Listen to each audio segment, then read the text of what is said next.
Hi, guys, and welcome to the show. I am your host, Tyson Klein, and in this episode of On the Real, I will discuss a year of resilience in real estate and life. For those of you that are new to the show, my team and I represent affluent clientele from across the globe and specialize in the San Antonio, Houston, and Woodlands, Texas markets. 2020 was a year of resilience in real estate and life.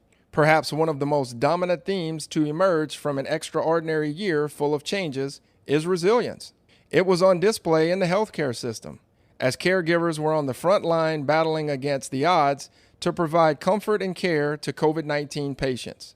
It was also found in schools and workplaces, as students and workers adapted to the changes of life due to a global pandemic, discovered ways to overcome disruptions to normal routines in education and business. Resilience applies equally to the world of real estate, both as an asset class and industry. Families' homes became more of a central part of their lives during the pandemic, along with buyers, sellers, and the real estate professionals who served them, rose to the new challenges with determination and imagination. The closest instance to the 2020 coronavirus pandemic was the Spanish flu of 1918. Until then, most people have never lived through anything similar and had no reference point for the ways in which the public health emergency would affect their lives. Fresh on the minds of many homeowners and investors were memories of 2008.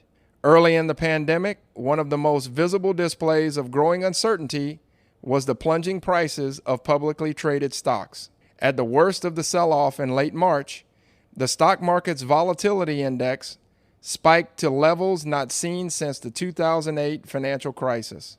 This sparked widespread worry that home values would succumb to the crisis and follow the downward trajectory of stocks.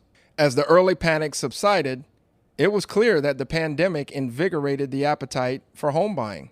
People began to reevaluate their lives and discovered they now want quality of life. During the early days of the pandemic, real estate professionals found themselves serving as counselors and advisors in their clients' lives, providing reassurance and valuable insight into the unfolding circumstances. In mid-March, the market was frozen, and people were waiting to see what would happen next. During that time, communication was key. Although we were not meeting with clients and showing properties, the most important thing we did was stay in constant contact with our clients and kept them abreast of what was going on. Just as real estate professionals were reaching out to support their clients, they were also collaborating with one another.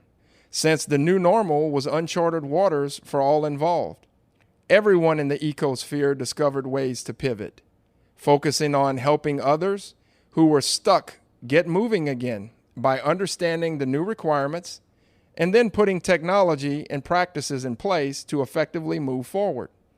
Indeed, the industry managed its way through the initial shock, and real estate professionals adapted to the new normal of the pandemic. Agents increased their use of technology to include online virtual tours and social media engagement, while adopting new ways to close transactions. For more information about buying, selling, or leasing, visit our website at kleinluxury.com or contact our team at sales@kleinluxury.com. Thanks for tuning in, and make it a great week.